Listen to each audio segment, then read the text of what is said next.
Paix et salut sur le prophète Mohammed ainsi que sur sa famille et ses compagnons.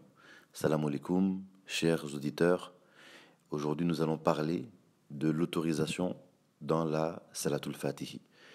Le izn, donc l'autorisation dans la récitation de la Salatul Fatihi, qu'est-ce qui permet de pouvoir donc bénéficier des secrets de la baraka, des grâces particulières qui entourent la Salatul Fatihi.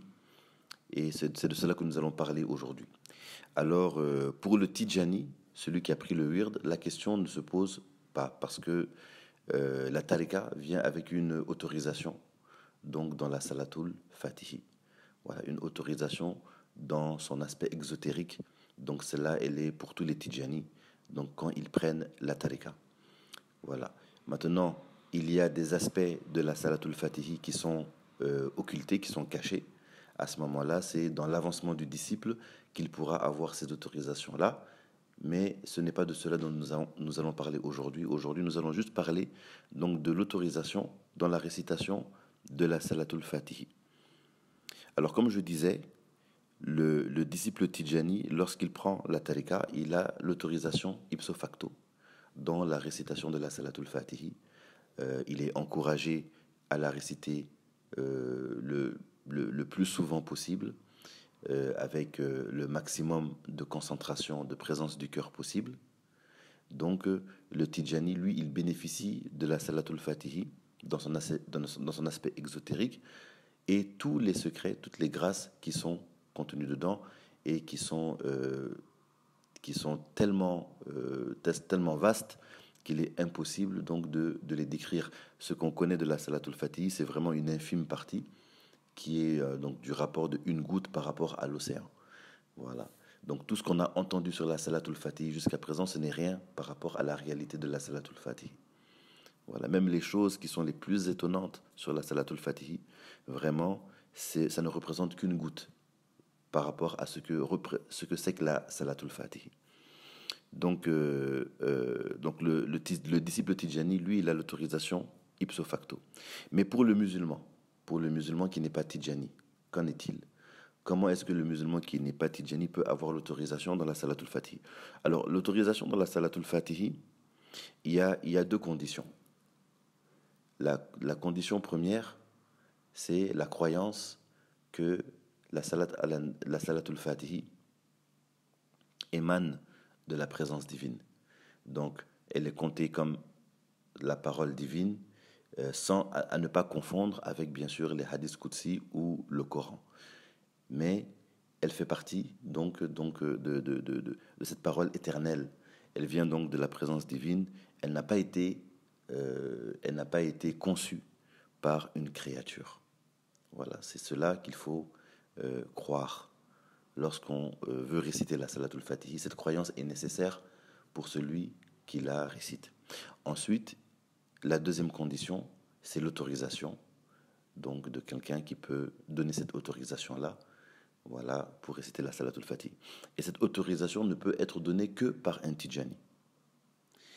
Cheikh Ahmed Tidjani, Radjalanu, a dit dans Al-Jami, qui est un de nos livres de référence, il a dit « Personne en ce monde ne peut autoriser la Salatul Fatihi à part nous et nos compagnons dans la voie. » Voilà, donc le musulman qui veut l'autorisation dans la Salatul Fatihi, quelle que soit sa confrérie, quelle que soit sa tariqa, donc il va demander donc l'autorisation à un muqaddam qui pourrait lui donner ça.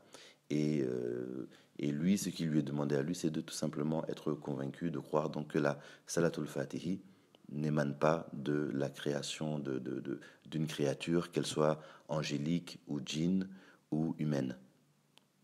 Tout simplement. Voilà, quand les deux conditions sont réunies, le musulman, voilà, peut bénéficier de nombreuses grâces donc de la Salatul Fatihi. Et nous avons donc une lettre donc de Sina Cheikh Ahmed Tijani Radjalanu, où il encourageait notamment un de ses compagnons donc de donner l'autorisation de la Salatul Fatihi aux musulmans qui le demandent. Voilà. et que un musulman qui récite la Salatul Fatih, ne serait-ce qu'une fois par jour, il lui est garanti de mourir dans l'état d'incroyant. Ça, c'est une garantie de la Salatul Fatih pour tous les musulmans. Donc celui qui la récite ne serait-ce qu'une seule fois par jour, il a la garantie de mourir, donc dans la croyance. Alhamdulillah. Et ce qu'on sait aussi donc, de cette autorisation-là, c'est qu'elle a été limitée à 1000. Donc lorsqu'on donne l'autorisation à un musulman qui n'est pas Tidjani, pour la récitation de la Salatul Fatihi, il peut la réciter de 1 à 1000. Voilà. Et s'il veut réciter plus que cela, bon, à ce moment-là, donc il va voir donc, les Mokaddam qui sont compétents en la matière. Ou alors, peut-être que c'est une invitation pour lui donc, de rentrer même dans la tarika, tout simplement. Voilà. Donc, alors, comme je disais, voilà, donc là, on a donc le cas donc, du musulman qui veut réciter la Salatul Fatihi, mais qui n'est pas Tidjani. Et ce musulman-là, lorsqu'il remplit les conditions, donc, il va bénéficier des grâces, de certaines grâces de la Salatul Fatihi.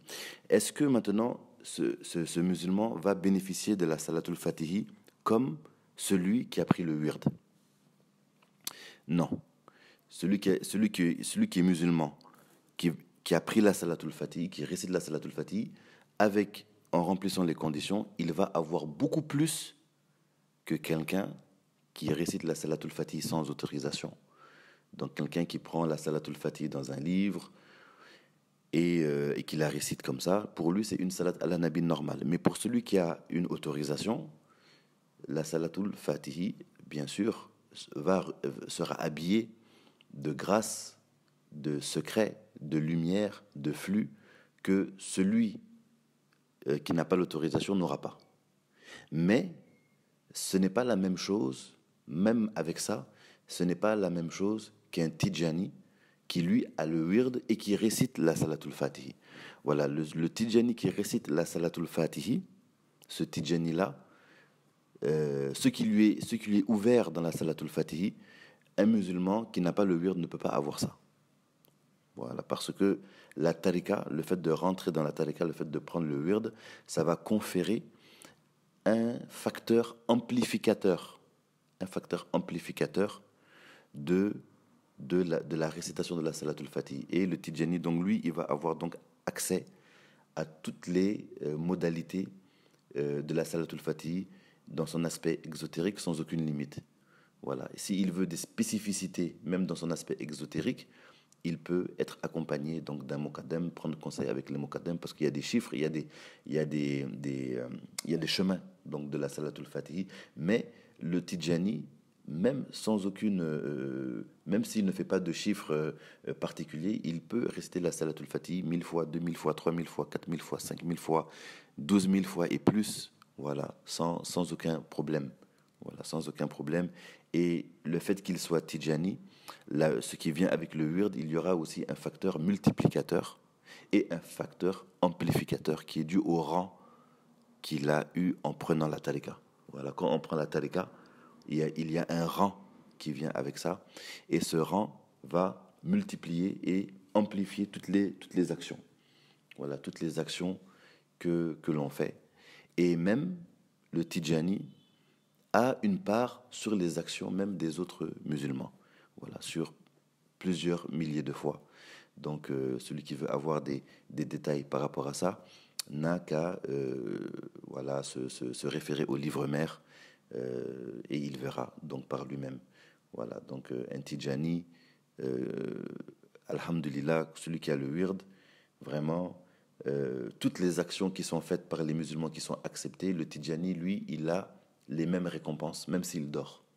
Et ces récompenses même sont multipliées par plusieurs milliers, voire 100 000 et plus. Voilà, donc vous voyez qu'à ce moment-là, il n'est pas possible de rattraper donc, les actions de quelqu'un qui a pris la tarika. Voilà, même si on prend l'autorisation dans la récitation de la Salatul Fatihi, ce ne sera jamais comme quelqu'un qui a la tarika. Voilà, donc ça c'était quelque chose qui était important à souligner, et c'est un encouragement aussi, voilà, donc voilà, pour ceux qui hésitent, voilà, à prendre la tarika, même si donc tous ceux qui sont dans la tarika, vraiment c'est une prédestination, voilà, c'est une prédestination.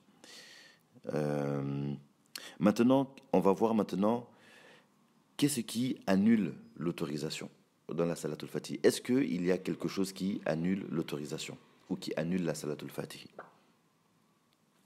Alors, lorsqu'il y a un défaut dans les conditions, donc dans les deux conditions que j'ai données donc au début de l'audio, lorsqu'il y a un défaut dans ces conditions-là, donc bien évidemment, la Salatul Fatih, elle va être impactée, voilà, par le défaut de ces conditions. Par exemple, si quelqu'un prend l'autorisation de la Salatul Fatih, voilà, il croit fermement qu'elle vient donc de la présence divine, qu'elle est apportée parfaitement dans un état parfait, et qu'il prend l'autorisation avec un muqaddam, et que du jour au lendemain, il ne croit plus que la Salatul Fatihi donc provient de la présence divine. Voilà, il pense plutôt que la Salatul Fatihi a été plutôt écrite par quelqu'un, peut-être un Paul qui a écrit ça, et puis que vraiment la Salatul Fatihi, tout ce qu'on dit dessus, c'est pas trop, c'est un peu, c'est pas trop crédible, c'est à vérifier. Ben à ce moment-là, ça va impacter bien entendu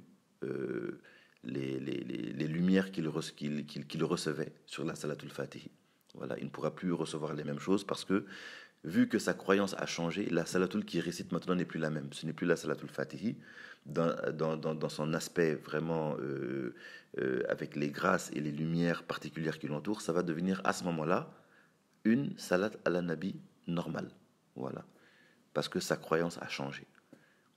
Voilà, donc ça ne va pas annuler la salat ala nabi, ça va annuler la réception des grâces qui entourent la salatul fatihi, les grâces particulières, les grâces vraiment extraordinaires qui l'entourent, mais pour lui maintenant ça va devenir une salat ala nabi normale.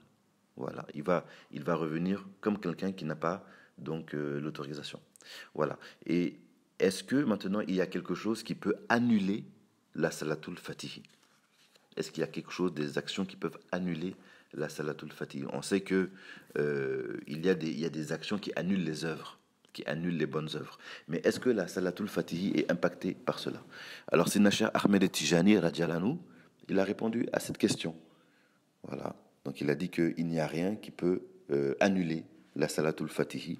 La seule chose qui annule donc la Salatul Fatih, pour quelqu'un donc qui a eu l'habitude de réciter, on va dire, beaucoup de Salatul Fatih dans sa vie, donc quelle que soit l'ampleur des péchés, ça ne peut pas annuler les Salatul Fatih qu'il a récités.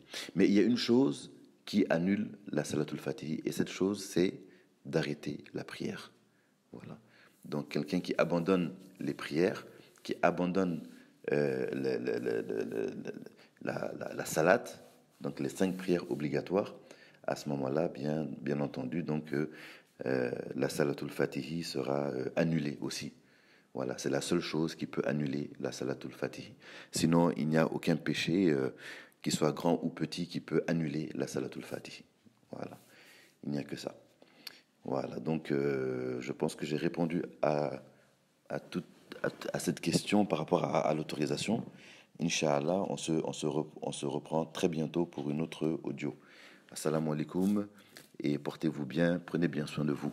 Allahumma salli ala Sayyidina Muhammadin al-Fatihi lima ughliqa wal-Khatimi lima sabaqa nasiril haqq bil haqq wal-hadi ila siratika al-mustaqim wa ala alihi haqqa qadrihi wa miqdaril azim.